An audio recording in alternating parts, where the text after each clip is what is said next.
Hello everyone, welcome to WiFi Study changing the way of learning. स्वागत है आप सभी लोगों का इंडिया के number 1 study channel WiFi Study पे, which is part of Unacademy. तो दोस्तों, आज का ये जो सेशन है ये बेसिकली स्पेसिफिकली डेडिकेटेड है अन अकेडमी कॉम्बैट के लिए। अन अकेडमी कॉम्बैट में आप लोग जो है बेसिकली आप लोग अगर आप अन अकेडमी कॉम्बैट का हिस्सा बनते हैं तो आप लोगों को पता होना चाहिए कि अगर आपकी रैंक 1 से लेकर के 3 तक है तो आपको 1 साल का सब्सक्रिप्शन जो है वो बिल्कुल फ्री मिलता है। रैंक 4 से 10 वालों को 75% की स्कॉलरशिप मिलती है, 11 से 50 वालों को 50% की स्कॉलरशिप मिलती है, और जो बच्चे 51 से 500 के बीच में रैंक लेके आते हैं वो 25% स्कॉलरशिप पाते हैं, है ना। तो ये इंडिया का सबसे बड़ा स्कॉलरशिप टेस्ट है। तो जो भी एसएससी के एस्पिरेंट्स हैं वो अपने आप को रजिस्ट्रेशन कराएं। फ्री रजिस्ट्रेशन जो है वो इसमें होता है, और कॉम्बैट हिंदी और इंग्लिश दोनों लैंग्वेज में आपके कराया जाता है, कंडक्ट कराया जाता है ना। तो एंड्रॉइड ऐप है जो अन अकेडमी की, उस पर जाकर के और आप अपने आप को एनरोल करो, रजिस्टर करो, है ना। और एनरोल करने के लिए अगर आपसे कोई कोड मांगा जाए तो आप कोड इस्तेमाल कर सकते हो, हर्ष11, HARSH11। तो हर्ष11 रेफरल कोड है, इसकी मदद से आप इस कोड के अंदर अपने आप को एनरोल कर सकते हो, है ना। तो दोस्तों, इसी कॉम्बैट से रिलेटेड कुछ क्वेश्चंस जो है वो मैं आप लोगों को कराने वाला हूं, ताकि बच्चों को थोड़ी सी हेल्प मिले, थोड़ी सी मदद मिले कि किस तरीके के क्वेश्चंस आते हैं, और इनको अटेम्प्ट करके जो है वो किस तरीके से एसएससी का सब्सक्रिप्शन पा सकते हैं, ठीक है। एक छोटी मोटी और इन्फॉर्मेशन मैं आप लोगों को देता हूं कि जिन बच्चों ने मुझे फॉलो नहीं किया है वो मुझे फॉलो करें अन अकेडमी लर्निंग ऐप पे। उसके लिए करना क्या है, उन लोगों को आप लोगों को अन अकेडमी लर्निंग ऐप डाउनलोड करना है, मुझे फॉलो करना है, मेरा नाम सर्च करना है हर्षराज सिंह। अगर नाम सर्च करोगे तो आपको मेरी प्रोफाइल नजर आएगी, ये देखो ये मेरी प्रोफाइल है, मुझे फॉलो कर लो और मेरी स्पेशल क्लासेस का फायदा उठाओ, वो भी आपके पूरी तरीके से फ्री है। जो कोड मैं आप लोगों को बता रहा था, जिसकी मदद से आप अन अकेडमी कॉम्बैट का हिस्सा बन सकते हैं, वो कोड आप लोगों के सामने है, कोड है हर्ष11। इसके अलावा इसी कोड की मदद से आप फ्री क्लासेस और अन अकेडमी प्लस सब्सक्रिप्शन भी ले सकते हैं दोस्तों, ठीक है। ये मेरे बैचेस की डिटेल्स हैं जो मैं अन अकेडमी प्लस पे पढ़ाता हूँ, राइट। तो ग्रामर 2 पार्ट्स में अवेलेबल है, एंड वोकैबुलरी भी मैं 2 पार्ट्स में ही आप लोगों को पढ़ाता हूँ, A to Z वोकैबुलरी में आप लोगों को पढ़ाता हूँ, राइट। तो शुरू करते हैं आज का हमारा अन अकेडमी कॉम्बैट का सेशन, और बढ़ते हैं आज के हमारे पहले क्वेश्चन की तरफ, है ना। तो select the correctly spelled word, पहला क्वेश्चन आप लोगों के सामने है, और 4 आपको स्पेलिंग्स दी हुई है और आपको एक सही स्पेलिंग को चूज करना है, राइट। तो यानी कि यहाँ पे कहने का मतलब ये है कि 3 स्पेलिंग आपके गलत हो गई और एक स्पेलिंग जो है वो आपके सही है ना। तो बढ़ते हैं, चारों वर्ड्स को आप लोग देख लें, यहाँ पे वेटरनरी हो गया, रिहर्सल हो गया, एम्प्लॉयड हो गया और सेपरेबल हो गया। तो इनमें से 3 की स्पेलिंग गलत है, जो सही स्पेलिंग है वो है आपके वेटरनरी। इसके अलावा बाकी की जितनी भी स्पेलिंग दी गई है वो सारी की सारी आपके सामने गलत है। रिहर्सल गलत हो गई, एम्प्लॉयड गलत हो गई, सेपरेबल भी आपके गलत हो गई, ठीक है। तो ये आप लोग देख लें, है ना। PA आएगा सेपरेबल में, यहाँ पे इन्होंने E कर रखा है। केवल पहली स्पेलिंग आपके सही है, बाकी जो है वो सारे वर्ड्स आपके गलत हो गए, है ना। सारी स्पेलिंग्स आपके गलत है ना। दूसरा जो आज का हमारा क्वेश्चन है, इसमें आपको फिल करना है, ये फिल इन द ब्लैंक्स का क्वेश्चन है। The government should take stringent steps against terrorist and foil their dash designs. तो गवर्नमेंट जो है उसको स्ट्रिंजेंट यानी कि कठोर स्टेप्स लेने की आवश्यकता है और टेररिस्ट के खिलाफ, और उनके जो प्लान्स हैं उनको फॉइल करने की, उनके जो डिजाइन उनको फॉलो करने की जरूरत है ना। उनके डिजाइन है उनको फॉइल करने की, यानी कि खत्म करने की, बिगाड़ देने की आवश्यकता है सब आपके, ना। अब देखो 4 यहाँ पे एग्जाम्पलरी, एग्जाम्पल से रिलेटेड वर्ड है। बिनोवलेंट होता है आपके काइंड, ठीक है। कंड्यूसिव और मेलिशियस, 4 ऑप्शन आप लोगों के सामने है। अरे कंडीशनल भी आपके पॉजिटिव वर्ड है। तो यहाँ पे 4 वर्ड्स के जो आप लोगों के सामने दिए हुए हैं उनमें से जो सही आंसर यहाँ पे आने वाला है वो मेलिशियस आने वाला है, ऑप्शन नंबर डी। डिटेल में हम देखते हैं इन वर्ड्स को, राइट। तो मेलिशियस जो आपको हार्म पहुंचाए, जो स्पाइटफुल हो, तो उनके जो इरादे हैं टेररिस्ट के वो कैसे हैं, मेलिशियस है। नेगेटिव वर्ड आएगा तो ऑप्शन नंबर डी जो है वो आपके सही आंसर हो जाएगा ना। बाकी के word exemplary, example, serving as a desirable model, example वाला जो अच्छा एग्जाम्पल हो वो एग्जाम्पलरी हो गया। कंड्यूसिव गुड फॉर होता है, हेल्पफुल होता है ना। Eating fruits are conducive to health, है ना। कंड्यूसिव अपने साथ में टू प्रेपोजिशन लेता है, ये भी एक अच्छा कॉन्सेप्ट है जिसको आप लोग ध्यान रखना। कंड्यूसिव के साथ में कभी कभी फिलर के क्वेश्चन आते हैं और वहां पे आपको बोला जाता है कि यहाँ पे फिल करो, तो टू प्रेपोजिशन आप लोगों को लगाना है। बिनोवलेंट आपके काइंड होता है, सुटेबल होता है, सब आपके, है ना। बढ़ते हैं नेक्स्ट क्वेश्चन की तरफ, देखते हैं आज का हमारा तीसरा क्वेश्चन कौन सा है। ये भी स्पेलिंग से रिलेटेड ही वर्ड है और आपको करेक्टली स्पेल्ड वर्ड बताना है। और यानी कि फिर से यहाँ पे 3 स्पेलिंग आपके गलत है और 1 स्पेलिंग आपके सही हो गई है ना। ह्यूमिलिएशन हो गया, बुकेट हो गया, सार्काज्म हो गया और रिटालिएट हो गया। देखते हैं इन चारों में से किसकी स्पेलिंग सही है। तो जो सही स्पेलिंग है वो सार्काज्म की है। ह्यूमिलिएशन में आपको डबल एल दे रखा है, यहाँ पे एक एल आएगा, है ना। बुकेट की स्पेलिंग भी आपके गलत है, रिटालिएट की स्पेलिंग भी आपके गलत है ना। तो सारे वर्ड यहाँ पे गलत है, केवल एक वर्ड आपके सही है। वो कौन सा है? Sarcasm, option number C. ठीक है, चलो भाई आगे बढ़ते हैं चौथे क्वेश्चन की तरफ। देखते हैं चौथा क्वेश्चन क्या है। Fill in the blank with the most appropriate word. एक मोस्ट अप्रोप्रिएट वर्ड की मदद से आप जो है वो इसको फिल करें। We must dash help to the homeless and physically disabled people, है ना। तो ऐसे लोग जो कि फिजिकली डिसेबल्ड है, उन्हें हमें क्या करने की आवश्यकता है? उन्हें हमें हेल्प करने की आवश्यकता जरूरत है ना। तो हेल्प किसी को प्रदान करने के लिए, प्रोवाइड कराने के लिए हमारे पास में जो वर्ड होता है वो रेंडर होता है। कंट्रीब्यूट, डोनेट, एक्सर्ट, ये जो है वो सही नहीं होंगे, right.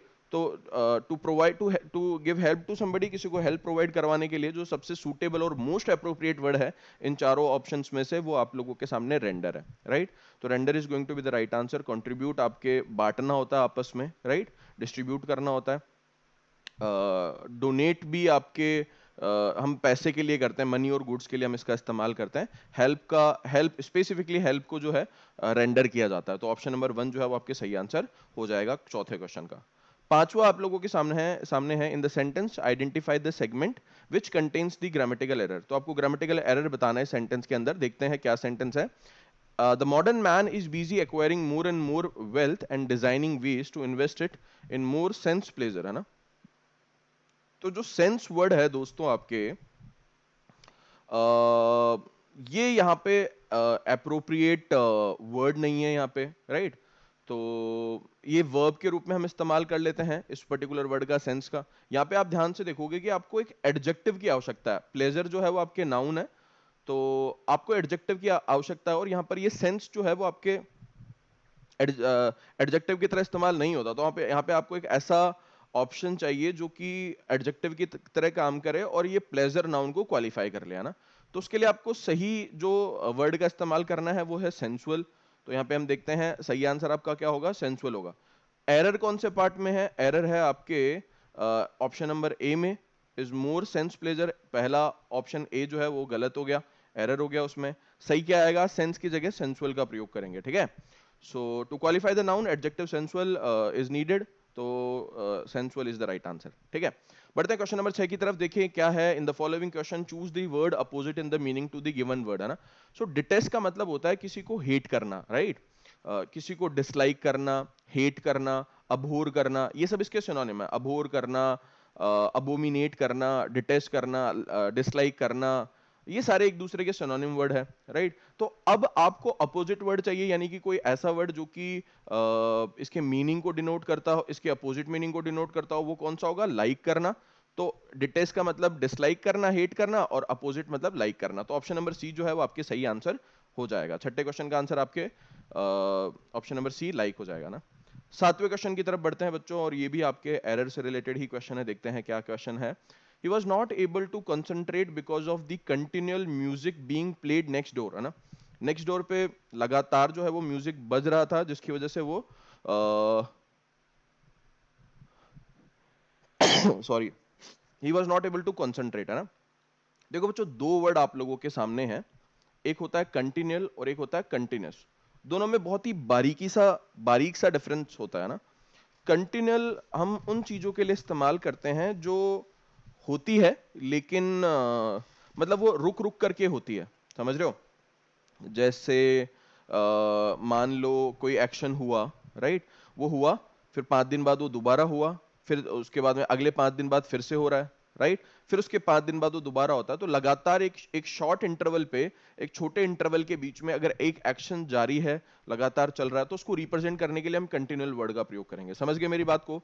Short interval, action happening in short, action repeating, और एक्शन जो रिपीट हो रहा है बार बार शॉर्ट इंटरवल में, उसको रिप्रेजेंट करने के लिए आप कंटिन्यूअल वर्ड का प्रयोग करते हैं ना। अच्छा, कंटिन्यूस का मतलब होता है बिना रुके, लगातार, है ना। बिना रुके, लगातार। एक बात बताओ कि ये म्यूजिक जो है वो चल रहा होगा, वो कैसा चल रहा होगा? मतलब चल रहा है, बंद हो रहा है, चल रहा है, बंद हो रहा है, ऐसा तो है नहीं। ये लगातार चल रहा है, राइट। तो इसमें यहाँ पे बेटर वर्ड कौन सा है? देखो, शब्दों में बहुत बारीकी होती है, बहुत मामूली सा डिफरेंस होता है और उसकी वजह से, और लगते हैं एक जैसे हैं दोनों, पढ़ने में, समझने में, सेंस में हमें एक जैसे लगते हैं, बट उनमें डिफरेंस होता है और उसकी वजह से क्वेश्चंस में एरर फॉर्म हो जाते हैं। तो यहां पे जो एरर हो गया वो ऑप्शन नंबर बी में हो गया, हमें कंटिन्यूअल की जगह कंटिन्यूअस का प्रयोग करना है। क्यों करना है, आई होप आप लोगों को समझ आया है, ठीक है। तो यहां पे देखो, repeated many times in a way that is annoying, continuous, happening और existing for a period of time without interruption, ठीक है।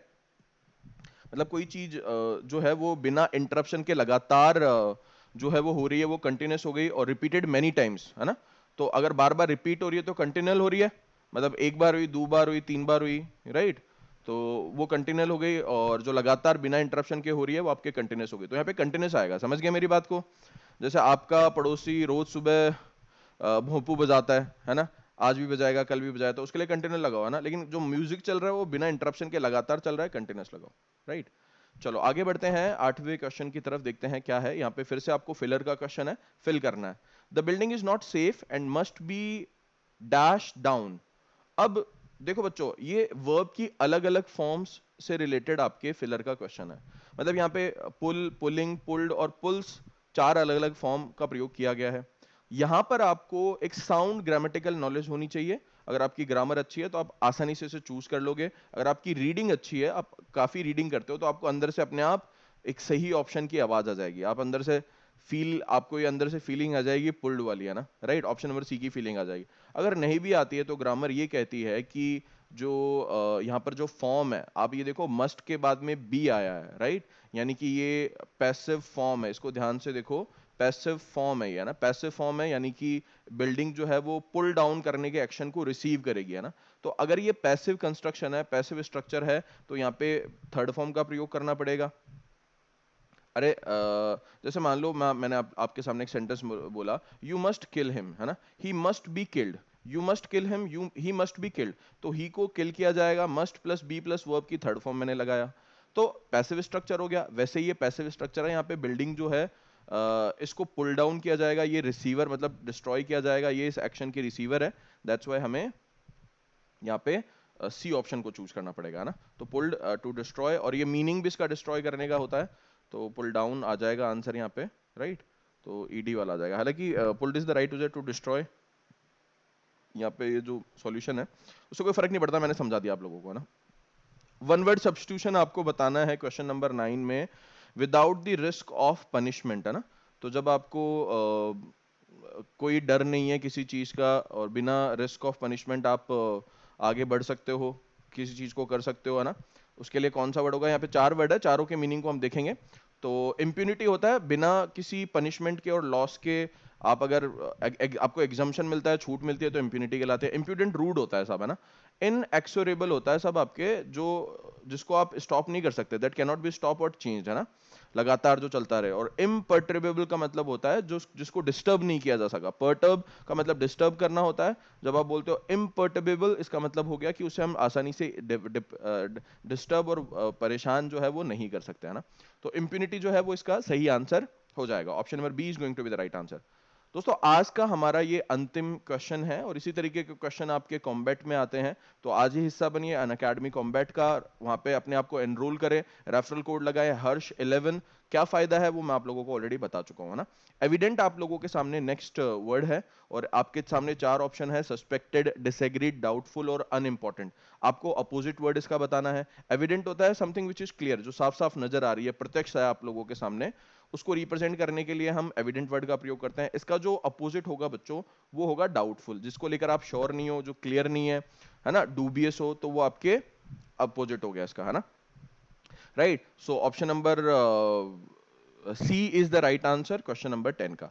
तो बच्चों ये हमारा सेशन था अनअकैडमी कॉम्बैट से रिलेटेड। आई होप आप लोगों को समझ आ गया है, अनअकैडमी कॉम्बैट के फायदे आप लोगों को समझ में आ गए हैं। तो जाइए और इसका फायदा उठाइए। फर्स्ट से 1 to 3 रैंक, फर्स्ट से थर्ड रैंक लाने वालों को फ्री सब्सक्रिप्शन मिलता है साल भर का। 4 to 10 75% स्कॉलरशिप, 11 to 50 50% स्कॉलरशिप, और जो 51 से 500 के बीच में आते हैं वो 25% स्कॉलरशिप पा सकते हैं।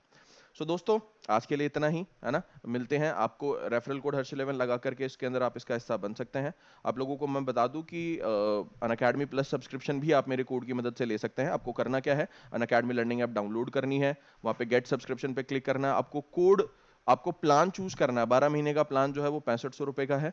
और रेफरल कोड लगाना हर्ष11 है, इसकी मदद से आप अनअकैडमी प्लस सब्सक्रिप्शन भी ले सकते हो दोस्तों। और आपको अनअकैडमी प्लस सब्सक्रिप्शन में सभी फैकल्टीज मिलते हैं, मैथ्स, रीजनिंग, इंग्लिश, जीके, सारे फैकल्टीज मिलते हैं ना। तो ध्यान रखिए, भूले नहीं, रेफरल कोड है हर्ष11, इसकी मदद से आप अनअकैडमी प्लस सब्सक्रिप्शन ले सकते हैं। और अगर आप अनअकैडमी कॉम्बैट को क्रैक करते हैं तो आप लोगों को बेसिकली 500 टॉप 500 में आने पे 25% डिस्काउंट मिलता है। तो आपको मेरे रेफरल कोड से 10% मिल रहा है, लेकिन अगर आप कॉम्बैट को जीतते हैं तो आपको 25% मिलेगा, जो कि बहुत बड़ा अमाउंट है।